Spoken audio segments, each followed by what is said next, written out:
An y'a di VOA ma sababu min na k'a fɔ an y'a kɔlɔsi u ka cɛsiri ka bon adamaden hakɛ ko jo sariya ko la.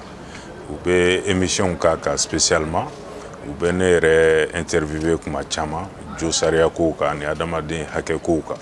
U t'a kɛ ni wariko ye u t'a kɛ ni sanuko ye.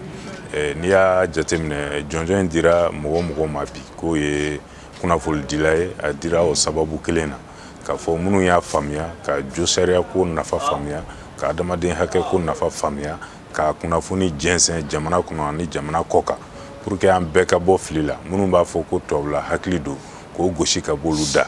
Donc o de kama an ye VOA an ye jɔnjɔn di VOA ma ani aw ɲɔgɔnnaw ani journaliste wɛrɛw minnu bɛ articles kɛ minnu b'an ka communiquéw jɛnsɛn minnu b'an ka déclarations kalan k'a sɔrɔ wariko tɛ. Donc ka hali bi ka u encourager donc pour que u ka continuer o baara fɛ parce que o baara de b'a to jamanaden bɛɛ b'a faamuya.